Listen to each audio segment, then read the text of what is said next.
Los cuatro jinetes del Apocalipsis. Primera parte. Capítulo 1. En el jardín de la capilla expiatoria. Debían encontrarse a las 5 de la tarde en el pequeño jardín de la capilla expiatoria, pero Julio Desnoyers llegó media hora antes, con la impaciencia del enamorado que cree adelantar el momento de la cita presentándose con anticipación. Al pasar la verja por el boulevard Haussmann, se dio cuenta repentinamente de que en París el mes de julio pertenece al verano. El curso de las estaciones era para él en aquellos momentos algo embrollado que exigía cálculos. Habían transcurrido 5 meses desde las últimas entrevistas en este square que ofrece a las parejas errantes el refugio de una calma húmeda y fúnebre, junto a un boulevard de continuo movimiento y en las inmediaciones de una gran estación de ferrocarril. La hora de la cita era siempre las 5. Julio veía llegar a su amada a la luz de los reverberos encendidos recientemente, con el busto envuelto en pieles y llevándose el manguito al rostro lo mismo que un antifaz. La voz dulce, al saludarle, esparcía su respiración congelada por el frío. Un nimbo de vapor, blanco y tenue. Después de varias entrevistas preparatorias y titubeantes, abandonaron definitivamente el jardín. Su amor había adquirido la majestuosa importancia del hecho consumado, y fué a refugiarse de 5 a 7 en un quinto piso de la Rue de la Pompe, donde tenía Julio su estudio de pintor. Las cortinas bien corridas sobre el ventanal de cristales, la chimenea ardiente, esparciendo palpitaciones de púrpura como única luz de la habitación, el monótono canto del samovar hirviendo junto a las tazas de té, todo el recogimiento de una vida aislada por el dulce egoísmo, no les permitió enterarse de que las tardes iban siendo más largas, de que afuera aún lucía a ratos el sol en el fondo de los pozos de nácar abiertos en las nubes, y que la primavera, una primavera tímida y pálida, empezaba a mostrar sus dedos verdes en los botones de las ramas, sufriendo las últimas mordeduras del invierno, negro jabalí que volvía sobre sus pasos. Luego Julio había hecho un viaje a Buenos Aires, encontrando en el otro hemisferio las últimas sonrisas del otoño y los primeros vientos helados de la pampa. Y cuando se imaginaba que el invierno era para él la eterna estación, pues le salía al paso en sus cambios de domicilio de un extremo a otro del planeta, he aquí que se le aparecía inesperadamente el verano en este jardín de barrio. Un enjambre de niños correteaba y gritaba en las cortas avenidas, alrededor del monumento expiatorio. Lo primero que vio Julio al entrar fue un aro que venía rodando hacia sus piernas, empujado por una mano infantil. Luego tropezó con una pelota. En torno de los castaños se aglomeraba el público habitual de los días calurosos, buscando la sombra azul, acribillada de puntos de luz. Eran criadas de las casas próximas que hacían labores o charlaban, siguiendo con mirada indiferente los juegos violentos de los niños confiados a su vigilancia. Burgueses del barrio que descendían al jardín para leer su periódico, haciéndose la ilusión de que les rodeaba la paz de los bosques. Todos los bancos estaban llenos. Algunas mujeres ocupaban taburetes plegadizos de lona, con el aplomo que confiere el derecho de propiedad. Las sillas de hierro, asientos sometidos a pago, servían de refugio a varias señoras cargadas de paquetes, burguesas de los alrededores de París, que esperaban a otros individuos de su familia para tomar el tren en la gare Saint-Lazare. Y Julio había propuesto en una carta neumática el encontrarse como en otros tiempos en este lugar, por considerarlo poco frecuentado. Ella, con no menos olvido de la realidad, fijaba en su respuesta la hora de siempre, las 5, creyendo que después de pasar unos minutos en el Printemps o las galerías, con pretexto de hacer compras, podría deslizarse hasta el jardín solitario, sin riesgo a ser vista por alguno de sus numerosos conocimientos. Desnoyers gozó una voluptuosidad casi olvidada, la del movimiento en un vasto espacio, al pasear, haciendo crujir bajo sus pies los granos de arena. Durante 20 días sus paseos habían sido sobre tablas, siguiendo con el automatismo de un caballo de picadero la pista ovoidal de la cubierta de un buque. Sus plantas, habituadas a un suelo inseguro, guardaban aún sobre la tierra firme cierta sensación de movilidad elástica. Sus idas y venidas no despertaban la curiosidad de las gentes sentadas en el paseo. Una preocupación común parecía abarcar a todos, hombres y mujeres. Los grupos cruzaban en alta voz sus impresiones. Los que tenían un periódico en la mano veían aproximarse a los vecinos con sonrisa de interrogación. Habían desaparecido de golpe la desconfianza y el recelo que impulsaban a los habitantes de las grandes ciudades a ignorarse mutuamente, midiéndose con la vista cual si fuesen enemigos. Hablan de la guerra, se dijo Desnoyers. Todo París solo habla a estas horas de la posibilidad de la guerra. Fuera del jardín se notaba igualmente la misma ansiedad que hacía a las gentes fraternales e igualitarias. Los vendedores de periódicos pasaban por el boulevard voceando las publicaciones de la tarde. Su carrera furiosa era cortada por las manos ávidas de los transeúntes que se disputaban los papeles. Todo lector se veía rodeado de un grupo que le pedía noticias o intentaba descifrar por encima de sus hombros los gruesos y sensacionales rótulos que encabezaban la hoja. En la rue de Mathurin, al otro lado del square, un corro de trabajadores, bajo el toldo de una taberna, oía los comentarios de un amigo que acompañaba sus palabras agitando el periódico con ademanes oratorios. El tránsito en las calles, el movimiento general de la ciudad, era lo mismo que en los otros días, pero a Julio le pareció que los vehículos iban más aprisa, que había en el aire un estremecimiento de fiebre, que las gentes hablaban y sonreían de un modo distinto. Todos parecían conocerse. A él mismo le miraban las mujeres del jardín como si le hubiesen visto en los días anteriores. Podía acercarse a ellas y entablar conversación sin que experimentasen extrañeza. Hablan de la guerra, volvió a repetirse, pero con la conmiseración de una inteligencia superior que conoce el porvenir y se halla por encima de las impresiones del vulgo. Sabía a qué atenerse. Había desembarcado a las 10 de la noche, aún no hacía 24 horas que pisaba tierra, y su mentalidad era la de un hombre que viene de lejos, a través de las inmensidades oceánicas, de los horizontes sin obstáculos, y se sorprende viéndose asaltado por las preocupaciones que gobiernan a las aglomeraciones humanas.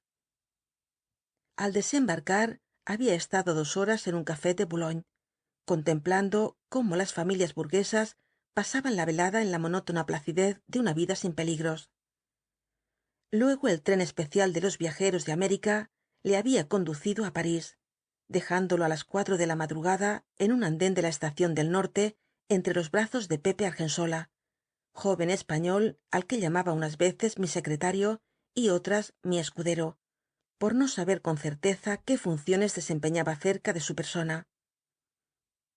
En realidad era una mezcla de amigo y de parásito, el camarada pobre, complaciente y activo que acompañaba al señorito de familia rica en mala inteligencia con sus padres, participando de las alternativas de su fortuna, recogiendo las migajas de los días prósperos e inventando expedientes para conservar las apariencias en las horas de penuria. ¿Qué hay de la guerra?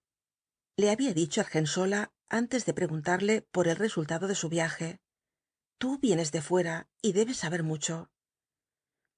Luego se había dormido en su antigua cama, guardadora de gratos recuerdos, mientras el secretario paseaba por el estudio hablando de Servia, de Rusia y del Kaiser. También este muchacho, escéptico para todo lo que no estuviese en relación con su egoísmo, parecía contagiado por la preocupación general. Cuando despertó, la carta de ella citándole para las 5 de la tarde contenía igualmente algunas palabras sobre el temido peligro. A través de su estilo de enamorada, parecía transpirar la preocupación de París. Al salir en busca del almuerzo, la portera, con pretexto de darle la bienvenida, le había pedido noticias. Y en el restaurant, en el café, en la calle, siempre la guerra, la posibilidad de una guerra con Alemania. Desnoyers era optimista. ¿Qué podían significar estas inquietudes para un hombre como él, que acababa de vivir más de 20 días entre alemanes, cruzando el Atlántico bajo la bandera del Imperio? Había salido de Buenos Aires en un vapor de Hamburgo, el Koenig Friedrich August. El mundo estaba en santa tranquilidad cuando el buque se alejó de tierra. Solo en México, blancos y mestizos se exterminaban revolucionariamente, para que nadie pudiese creer que el hombre es un animal degenerado por la paz. Los pueblos demostraban en el resto del planeta una cordura extraordinaria. Hasta en el trasatlántico, el pequeño mundo de pasajeros de las más diversas nacionalidades parecía un fragmento de la sociedad futura, implantando como ensayo en los tiempos presentes un boceto del mundo del porvenir, sin fronteras ni antagonismos de razas.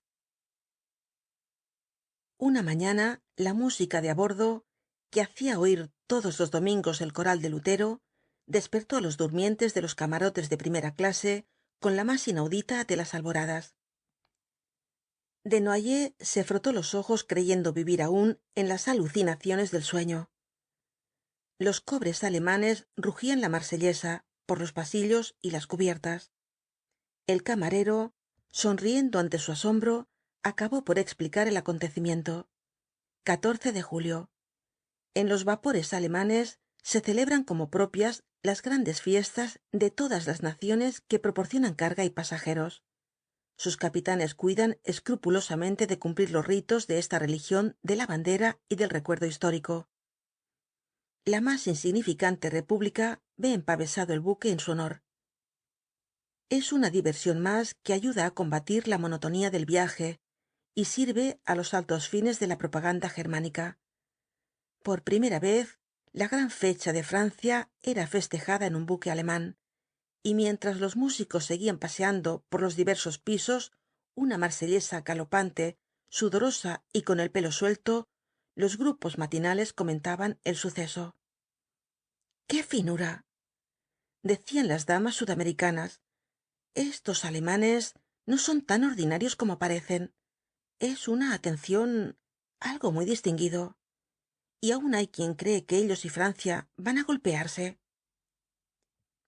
Los contadísimos franceses que viajaban en el buque se veían admirados como si hubiesen crecido desmesuradamente ante la pública consideración. Eran tres nada más: un joyero viejo que venía de visitar sus sucursales de América, y dos muchachas comisionistas de la Rue de la Paix, las personas más modositas y tímidas a bordo, vestales de ojos alegres y nariz respingada que se mantenían aparte, sin permitirse la menor expansión en este ambiente poco grato. Por la noche hubo banquete de gala. En el fondo del comedor, la bandera francesa y la del Imperio formaban un vistoso y disparatado cortinaje.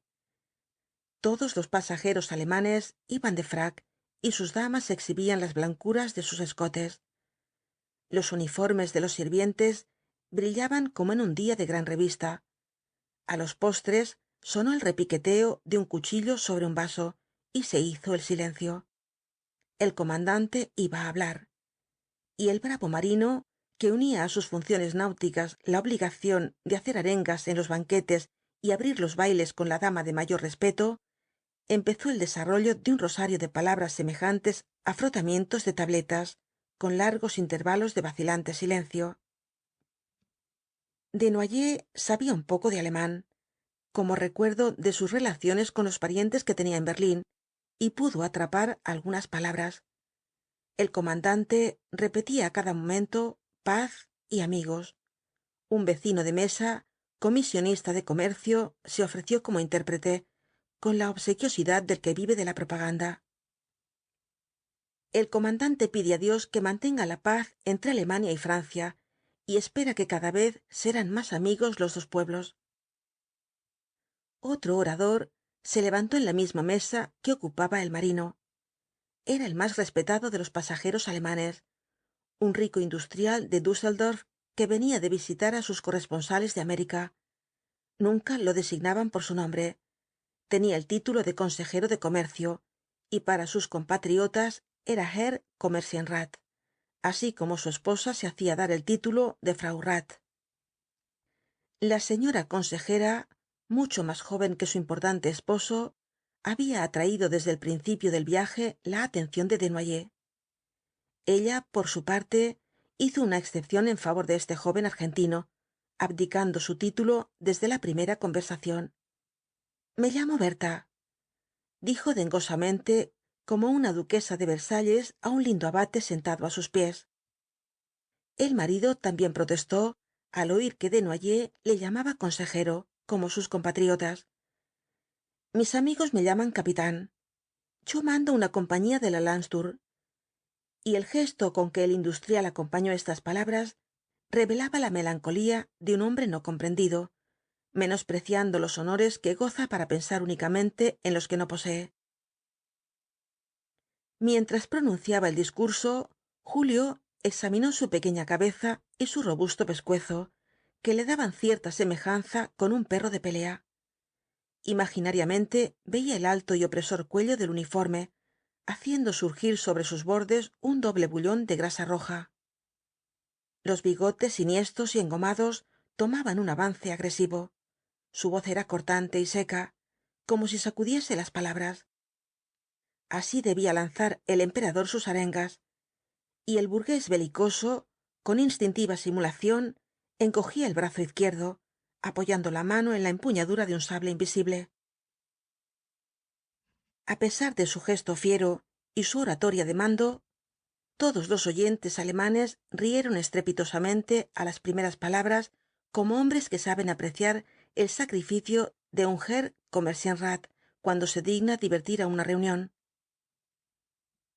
Dice cosas muy graciosas de los franceses, apuntó el intérprete en voz baja, pero no son ofensivas. Julio había adivinado algo de esto al oír repetidas veces la palabra Franzosen. Se daba cuenta aproximadamente de lo que decía el orador. Franzosen, niños grandes, alegres, graciosos, imprevisores. Las cosas que podrían hacer juntos los alemanes y ellos, si olvidaban los rencores del pasado. Los oyentes germanos ya no reían. El consejero renunciaba á su ironía, una ironía grandiosa, aplastante, de muchas toneladas de peso, enorme como el buque. Ahora desarrollaba la parte seria de su arenga, y el mismo comisionista parecía conmovido. Dice, señor, continuó, que desea que Francia sea muy grande, y que algún día marchemos juntos contra otros enemigos, contra otros. Y guiñaba un ojo sonriendo maliciosamente, con la misma sonrisa de común inteligencia que despertaba en todos esta alusión al misterioso enemigo. Al final el capitán consejero levantó su copa por Francia. Hoch, gritó como si mandase una evolución á sus soldados de la reserva. Por 3 veces dio el grito, y toda la masa germánica, puesta de pie, contestó con un Hoch, semejante á un rugido, mientras la música, instalada en el antecomedor, rompía á tocar la marsellesa. Desnoyers se conmovió. Un escalofrío de entusiasmo subía por su espalda. Se le humedecieron los ojos, y al beberse el champagne creyó haber tragado algunas lágrimas. Él llevaba un nombre francés, tenía sangre francesa, y lo que hacían aquellos gringos, que las más de las veces le parecían ridículos y ordinarios, era digno de agradecimiento. Los súbditos del Kaiser festejando la gran fecha de la Revolución. Creyó estar asistiendo a un gran suceso histórico. Muy bien, dijo a otros sudamericanos que ocupaban las mesas inmediatas. Hay que reconocer que han estado muy gentiles. Luego, con la vehemencia de sus 27 años, acometió en el antecomedor al joyero, echándole en cara su mutismo. Era el único ciudadano de Francia que iba á bordo. Debía haber dicho 4 palabras de agradecimiento. La fiesta terminaba mal por su culpa. ¿Por qué no ha hablado usted que es hijo de Francia? Dijo el otro. Yo soy ciudadano argentino, contestó Julio. Y se alejó del joyero, mientras éste, pensando que podía haber hablado, daba explicaciones a los que le rodeaban. Era muy peligroso mezclarse en asuntos diplomáticos. Además, él no tenía instrucciones de su gobierno, y por unas cuantas horas se creyó un hombre que había estado a punto de desempeñar un gran papel en la historia. Desnoyers pasaba el resto de la noche en el fumadero, atraído por la presencia de la señora consejera. El capitán de la Landsturm, avanzando un enorme cigarro entre sus bigotes, jugaba al póker con otros compatriotas que le seguían en orden de dignidades y riquezas. Su compañera se mantenía al lado suyo gran parte de la velada, presenciando el ir y venir de los camareros cargados de bocks, sin atreverse a intervenir en este consumo enorme de cerveza. Su preocupación era guardar un asiento vacío junto a ella, para que lo ocupase Desnoyers. Le tenía por el hombre más distinguido de a bordo, porque tomaba champagne en todas las comidas. Era de mediana estatura, moreno, con un pie breve, que la obligaba a ella a recoger los suyos debajo de las faldas, y su frente aparecía como un triángulo bajo dos crenchas de pelo, lisas, negras, lustrosas cual las planchas de laca, el tipo opuesto de los hombres que la rodeaban. Además, vivía en París, en la ciudad que ella no había visto nunca, después de numerosos viajes por ambos hemisferios. Oh, París, París, decía abriendo los ojos y frunciendo los labios, para expresar su admiración cuando hablaba a solas con el argentino. ¿Cómo me gustaría ir a él? Y para que le contase las cosas de París, se permitía ciertas confidencias sobre los placeres de Berlín, pero con ruborosa modestia, admitiendo por adelantado que en el mundo hay más, mucho más, y que ella deseaba conocerlo. Julio, al pasear ahora en torno a la capilla expiatoria, se acordaba con cierto remordimiento de la esposa del consejero Hermann, el que había hecho el viaje a América por una mujer para reunir dinero y casarse con ella. Pero inmediatamente encontraba excusas a su conducta. Nadie iba a saber lo ocurrido. Además, él no era un asceta, y Berta Erckmann representaba una amistad tentadora en medio del mar. Al recordarla, veía imaginariamente un caballo de carreras, grande, enjuto, rubio y de largas zancas. Era una alemana a la moderna, que no reconocía otro defecto a su país que la pesadez de sus mujeres, combatiendo en su persona este peligro nacional con toda clase de métodos alimenticios. La comida era para ella un tormento, y el desfile de los bocks en el fumadero un suplicio tantalesco. La esbeltez conseguida y mantenida por esta tensión de la voluntad dejaba más visible la robustez de su andamiaje, el fuerte esqueleto con mandíbulas poderosas y unos dientes grandes, sanos, deslumbradores, que tal vez daban origen a la comparación irreverente de Desnoyers. Es delgada y, sin embargo, enorme, se decía al examinarla.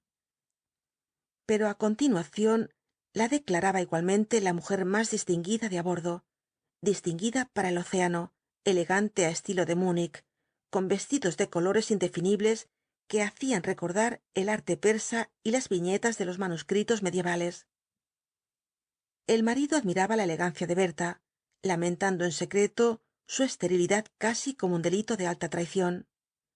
La patria alemana era grandiosa por la fecundidad de sus mujeres. El Kaiser, con sus hipérboles de artista, había hecho constar que la verdadera belleza alemana debe tener el talle a partir de 1,50 m. Cuando entró Desnoyers en el fumadero para ocupar el asiento que le reservaba la consejera, el marido y sus opulentos camaradas tenían la baraja inactiva sobre el verde tapete. Herr Rath continuaba entre amigos su discurso, y los oyentes se sacaban el cigarro de los labios para lanzar gruñidos de aprobación. La presencia de Julio provocó una sonrisa de general amabilidad. Era Francia que venía a fraternizar con ellos. Sabían que su padre era francés, y esto bastaba para que lo acogieran como si llegase en línea recta del palacio del muelle de Orsay, representando a la más alta diplomacia de la república. El afán de proselitismo hizo que todos ellos le concediesen de pronto una importancia desmesurada. Nosotros, continuó el consejero mirando fijamente a Desnoyers como si esperase de él una declaración solemne, deseamos vivir en buena amistad con Francia. El joven Julio aprobó con la cabeza para no mostrarse desatento. Le parecía muy bueno que las gentes no fuesen enemigas. Por él podía afirmarse esta amistad cuanto quisieran. Lo único que le interesaba en aquellos momentos era cierta rodilla que buscaba la suya por debajo de la mesa, transmitiéndole su dulce calor a través de un doble telón de sedas. Pero Francia, siguió quejumbrosamente el industrial, se muestra arisca con nosotros. Hace años que nuestro emperador le tiende la mano, con noble lealtad, y ella finge no verla. Eso reconocerá usted que no es correcto. Aquí Desnoyers creyó que debía decir algo para que el orador no adivinase sus verdaderas preocupaciones. Tal vez no hacen ustedes bastante. Si ustedes devolviesen ante todo lo que le quitaron. Se hizo un silencio de estupefacción, como si hubiese sonado en el buque la señal de alarma. Algunos de los que se llevaban el cigarro a los labios quedaron con la mano inmóvil, a 2 dedos de la boca, abriendo los ojos desmesuradamente. Pero allí estaba el capitán de la Landsturm para dar forma a su muda protesta. Devolver, dijo con una voz que parecía ensordecida por el repentino hinchamiento de su cuello. Nosotros no tenemos por qué devolver nada, ya que nada hemos quitado. Lo que poseemos lo ganamos con nuestro heroísmo. La oculta rodilla se hizo más insinuante, como si aconsejase prudencia al joven con sus dulces frotamientos. No diga usted esas cosas, suspiró Berta. Eso solo lo dicen los republicanos corrompidos de París. Un joven tan distinguido que ha estado en Berlín y tiene parientes en Alemania. Pero Desnoyers, ante toda afirmación hecha con tono altivo, sentía un impulso hereditario de agresividad y dijo fríamente: es como si yo le quitase á usted el reloj y luego le propusiera que fuésemos amigos, olvidando lo ocurrido. Aunque usted pudiera olvidar, lo primero sería que yo le devolviese el reloj. Quiso responder tantas cosas á la vez el consejero Hermann que balbuceó saltando de una idea á otra. Comparar la reconquista de Alsacia a un robo. Una tierra alemana. La raza, la lengua, la historia. ¿Pero dónde consta su voluntad de ser alemana? Preguntó el joven sin perder la calma. ¿Cuándo han consultado ustedes su opinión? Quedó indeciso el consejero, como si dudase entre caer sobre el insolente o aplastarlo con su desprecio. Joven, usted no sabe lo que dice, afirmó al fin con majestad. Usted es argentino y no entiende las cosas de Europa. Y los demás asintieron, despojándolo repentinamente de la ciudadanía que le habían atribuido poco antes. El consejero, con una rudeza militar, le había vuelto la espalda y tomando la baraja distribuía cartas. Se reanudó la partida. Desnoyers, viéndose aislado por este menosprecio silencioso, sintió deseos de interrumpir el juego con una violencia, pero la oculta rodilla seguía aconsejándole la calma, y una mano no menos invisible buscó su diestra, oprimiéndola dulcemente. Esto bastó para que recobrase la serenidad. La señora consejera seguía con ojos fijos la marcha del juego. Él miró también, y una sonrisa maligna contrajo levemente los extremos de su boca, al mismo tiempo que se decía mentalmente á guisa de consuelo: capitán, capitán, no sabes lo que te espera. En tierra no se habría acercado más á estos hombres, pero la vida en un trasatlántico, con su inevitable promiscuidad, obliga al olvido. Al otro día el consejero y sus amigos fueron en busca de él, extremando sus amabilidades para borrar todo recuerdo enojoso. Era un joven distinguido, pertenecía a una familia rica, y todos ellos poseían en su país tiendas y otros negocios. De lo único que se cuidaron fué de no mencionar más su origen francés. Era argentino, y todos á coro se interesaban por la grandeza de su nación y de todas las naciones de la América del Sur, donde tenían corresponsales y empresas, exagerando su importancia, como si fuesen grandes potencias, comentando con gravedad los hechos y palabras de sus personajes políticos, dando á entender que en Alemania no había quien no se preocupase de su porvenir, prediciendo a todas ellas una gloria futura, reflejo de la del imperio, siempre que se mantuviesen bajo la influencia germánica. A pesar de estos halagos, Desnoyers no se presentó con la misma asiduidad que antes a la hora del póker. La consejera se retiraba a su camarote más pronto que de costumbre. La proximidad de la línea equinoccial le proporcionaba un sueño irresistible, abandonando á su esposo que seguía con los naipes en la mano. Julio, por su parte, tenía misteriosas ocupaciones que sólo le permitían subir á la cubierta después de medianoche. Con la precipitación de un hombre que desea ser visto para evitar sospechas, entraba en el fumadero hablando alto y venía á sentarse junto al marido y sus camaradas. La partida había terminado y un derroche de cerveza y gruesos cigarros de Hamburgo servía para festejar el éxito de los gananciosos.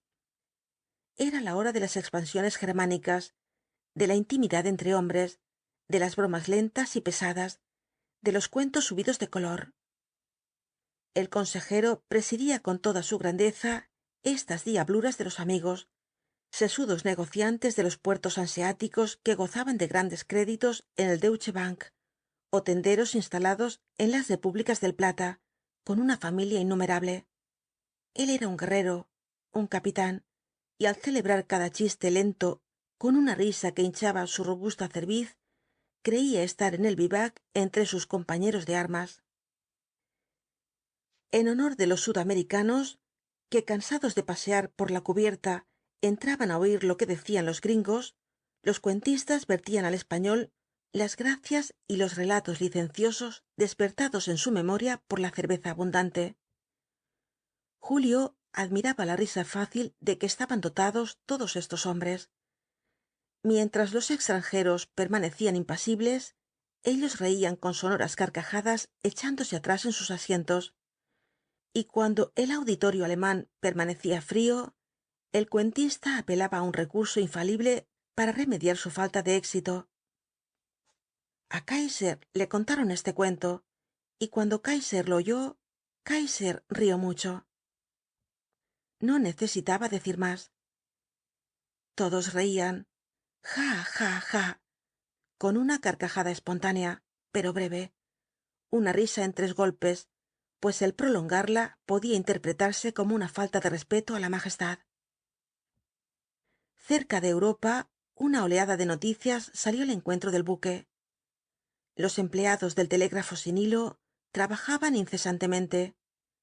Una noche, al entrar Desnoyers en el fumadero, vio á los notables germánicos manoteando y con los rostros animados.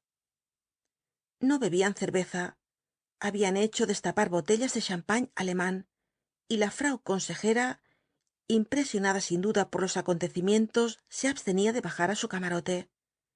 El capitán Erckmann, al ver al joven argentino, le ofreció una copa. Es la guerra, dijo con entusiasmo. La guerra que llega. Ya era hora. Desnoyers hizo un gesto de asombro. La guerra. ¿Qué guerra era esa? Había leído, como todos, en la tablilla de anuncios del antecomedor, un radiograma dando cuenta de que el gobierno austríaco acababa de enviar un ultimátum a Serbia, sin que esto le produjese la menor emoción. Menospreciaba las cuestiones de los Balcanes. Eran querellas de pueblos piojosos que acaparaban la atención del mundo, distrayéndolo de empresas más serias. ¿Cómo podía interesar este suceso al belicoso consejero? Las dos naciones acabarían por entenderse. La diplomacia sirve algunas veces para algo. No, insistió ferozmente el alemán. Es la guerra. La bendita guerra. Rusia sostendrá a Serbia y nosotros apoyaremos a nuestra aliada. ¿Qué hará Francia? ¿Usted sabe lo que hará Francia? Julio levantó los hombros con mal humor, como pidiendo que le dejase en paz. Es la guerra, continuó el consejero, la guerra preventiva que necesitamos. Rusia crece demasiado aprisa y se prepara contra nosotros. 4 años más de paz y habrá terminado sus ferrocarriles estratégicos y su fuerza militar, unida a la de sus aliados, valdrá tanto como la nuestra. Mejor es darle ahora un buen golpe. Hay que aprovechar la ocasión. La guerra preventiva. Todo su clan le escuchaba en silencio. Algunos no parecían sentir el contagio de su entusiasmo. La guerra. Con la imaginación veían los negocios paralizados, los corresponsales en quiebra, los bancos cortando los créditos, una catástrofe más pavorosa para ellos que las matanzas de las batallas. Pero aprobaban con gruñidos y movimientos de cabeza las feroces declamaciones de Hermann. Era un Herr Rat y además un oficial. Debía estar en el secreto de los destinos de su patria, y esto bastaba para que bebiesen en silencio por el éxito de la guerra. El joven creyó que el consejero y sus admiradores estaban borrachos. Fíjese, capitán, dijo con tono conciliador. Eso que usted dice tal vez carece de lógica. ¿Cómo podía convenir una guerra a la industriosa Alemania? Por momentos iba ensanchando su acción. Cada mes conquistaba un mercado nuevo. Todos los años su balance comercial aparecía aumentado en proporciones inauditas. 60 años antes tenía que tripular sus escasos buques con los cocheros de Berlín castigados por la policía. Ahora sus flotas comerciales y de guerra surcaban todos los océanos, y no había puerto donde la mercancía germánica no ocupase la parte más considerable de los muelles. Solo necesitaba seguir viviendo de este modo, mantenerse alejada de las aventuras guerreras. 20 años más de paz y los alemanes serían los dueños de los mercados del mundo, venciendo a Inglaterra, su maestra de ayer, en esta lucha sin sangre. Y todo esto iban a exponerlo, como el que juega su fortuna entera a una carta, en una lucha que podía serles desfavorable. No, la guerra, insistió rabiosamente el consejero, la guerra preventiva. Vivimos rodeados de enemigos y esto no puede continuar. Es mejor que terminemos de una vez, o ellos o nosotros. Alemania se siente con fuerzas para desafiar al mundo. Debemos poner fin a la amenaza rusa. Y si Francia no se mantiene quietecita, peor para ella. Y si alguien, se atreve a intervenir en contra nuestra, peor para él. Cuando yo monto en mis talleres una máquina nueva, es para hacerla producir y que no descanse. Nosotros poseemos el primer ejército del mundo, y hay que ponerlo en movimiento para que no se oxide. Luego añadió con pesada ironía: han establecido un círculo de hierro en torno de nosotros para ahogarnos, pero Alemania tiene los pechos robustos y le basta hincharlos para romper el corsé. Hay que despertar antes de que nos veamos maniatados mientras dormimos. Ay del que encontremos enfrente de nosotros. Desnoyers sintió la necesidad de contestar a estas arrogancias. Él no había visto nunca el círculo de hierro de que se quejaban los alemanes. Lo único que hacían las naciones era no seguir viviendo confiadas e inactivas ante la desmesurada ambición germánica. Se preparaban simplemente para defenderse de una agresión casi segura. Querían sostener su dignidad, atropellada continuamente por las más inauditas pretensiones. ¿No serán los otros pueblos, preguntó, los que se ven obligados a defenderse y ustedes los que representan un peligro para el mundo? Una mano invisible buscó la suya por debajo de la mesa, como algunas noches antes, para recomendarle prudencia, pero ahora apretaba fuerte, con la autoridad que confiere el derecho adquirido. Oh, señor, suspiró la dulce Berta, decir esas cosas a un joven tan distinguido y que tiene... No pudo continuar, pues su esposo le cortó la palabra. ya no estaban en los mares de América, y el consejero se expresó con la rudeza de un dueño de casa. Tuve el honor de manifestarle, joven, dijo, imitando la cortante frialdad de los diplomáticos, que usted no es más que un sudamericano e ignora las cosas de Europa. No le llamó indio, pero Julio oyó interiormente la palabra lo mismo que si el alemán la hubiese proferido. Ay, si la garra oculta y suave no le tuviese sujeto con sus crispaciones de emoción. Pero este contacto mantuvo su calma y hasta le hizo sonreír. Gracias, capitán, dijo mentalmente. Es lo menos que puedes hacer para cobrarte. Y aquí terminaron sus relaciones con el consejero y su grupo. Los comerciantes, al verse cada vez más próximos a su patria, se iban despojando del servil deseo de agradar que les acompañaba en sus viajes al Nuevo Mundo. Tenían además graves cosas de que ocuparse. El servicio telegráfico funcionaba sin descanso. El comandante del buque conferenciaba en su camarote con el consejero, por ser el compatriota de mayor importancia. Sus amigos buscaban los lugares más ocultos para hablar entre ellos. Hasta Berta comenzó a oír de Desnoyers. Le sonreía aún de lejos, pero su sonrisa iba dirigida más a los recuerdos que a la realidad presente.